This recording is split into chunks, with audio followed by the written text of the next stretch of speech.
मैनपुरी से एक सनसनीखेज मामला सामने आया है, जहां एक मैरिज होम संचालक ने आरोप लगाया है कि कुछ लोगों ने उसकी प्रॉपर्टी पर कब्जा करने की कोशिश की।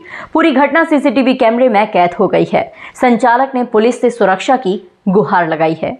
पूरा मामला मैनपुरी शहर के कोतवाली क्षेत्र स्थित स्टेशन रोड पर मौजूद कृष्णा मैरिज होम से जुड़ा है। मैरिज होम के संचालक राजेश कुमार गुप्ता का आरोप है कि भाजपा नेता और आईसीएल ग्रुप के मालिक मनोज यादव करीब 50 लोगों के साथ अचानक उनके मैरिज होम में घुस आए और कब्जा करने की नीयत से बैठ गए। राजेश गुप्ता का कहना है कि इससे पहले 10 जुलाई को भी उनके मैरिज होम में ताले डाल दिए गए थे, लेकिन पुलिस ने मौके पर पहुंचकर ताले खुलवाए थे। राजेश गुप्ता ने बताया कि मनोज यादव ने उनके भाई से 1/4 हिस्से की रजिस्ट्री करवाई है, लेकिन पूरी प्रॉपर्टी पर हाई कोर्ट से स्टे है और मामला सिविल कोर्ट में विचाराधीन है।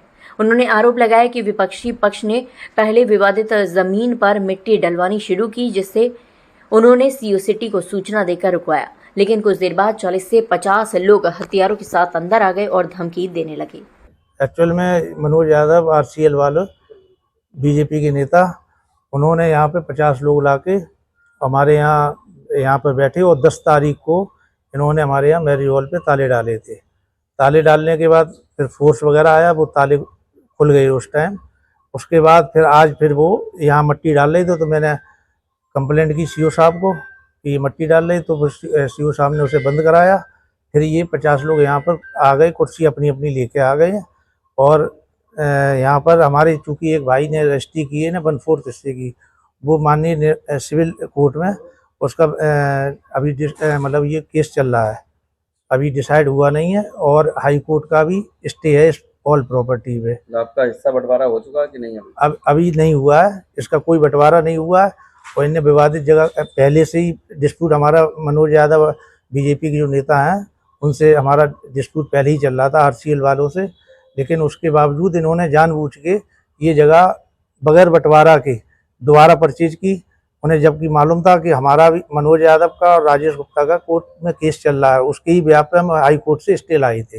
विवाद ये हुआ कि उन्होंने पहले तो ये धीरे धीरे मिट्टी डालना शुरू किया, ठीक है, 1 ट्रॉली डाली, 2 ट्रॉली डाली, फिर ये डालते रहे।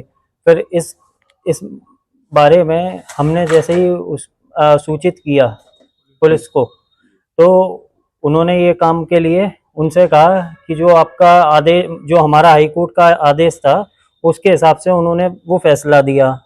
तो उसके होते हुए उसके बाद उन्होंने फिर जब ये काम उनका रुक गया मिट्टी वाला, तो फिर वो आए और उन्होंने 40-50 लोगों के साथ असला लेके आए और यहाँ पे बैठ गए आके और कहने लगे कि मैं यहाँ पे यहीं पे बैठा रहूँगा इसी जगह पे। जी, ये तो अब मैरिज होम है आपका? हाँ जी, ये मेरा मैरिज हॉल है। इसका अभी कोई भी बंटवारा वगैरह कुछ नहीं हुआ है। वो सारी चीज़ें हमारी हाई कोर्ट से चल रही हैं, वो अंडर प्रोसेस है और सारे भाइयों का हाई कोर्ट से ही चल रहा है, अभी कोई डिसाइडेड नहीं है। इससे पहले भी बता रहे एक बार कब्जा करने की? हाँ, एक बार और आए थे पहले और उन्होंने यहाँ पे आके चैने और ताला वगैरह डालने की प्रयास किया था और यहाँ पे कम से कम तब भी वो गनर वगैरह लेके पीछे से आते हैं। हर बार पीछे से उन्होंने रास्ता बना रखा है। मिट्टी डालने का उनका कारण ही यही है ताकि उनकी गाड़ी और वो सब हाल आ जाए किसी भी टाइम।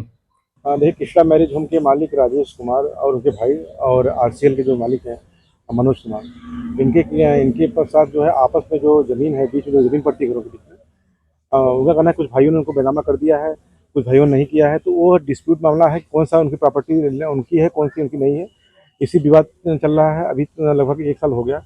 इनका जो है आज का मामला यह था कि नाली की जो खोद रहे थे मनोज कुमार अपने, नाली की जो मिट्टी थी उसको कहीं किनारे रख रहे थे। तो विपक्षी पार्टी कृष्णा कुमार का जो मैरिज होम है, उनका आरोप था कि यह है जो विवादित ज़मीन है उस पर मिट्टी रख रहे हैं कब्जा करने के लिए। पुलिस मौके पहुंची, उसको रुकवा दी है, मिट्टी वहाँ नहीं रखी जाएगी और ये आपस में इनकी अपनी बातचीत भी चल रही है कि बातचीत करने के माध्यम से निपटाने की। वो अपनी बैठक करेंगे जल्दी ही और जो भी उसमें सोल्यूशन निकल सकता है उसकी कार्रवाई करेंगे। बता रहे उसमें हाईकोर्ट का स्टे, उसके बावजूद ही उस पर कार्य किया जा रहा है। 2022 में उसमें स्टे काफ़ी दिखा रहे थे, उसके बाद क्या प्रोसीजर होल्ड कर रहा है, उसके बाद कब तक स्टे है उसमें भी हम लोग अभी जांच कर रहे हैं। वो आपस में ही इस बात से सहमत है कि हम आपस में बात करेंगे और इसका निस्तारण कर लेंगे।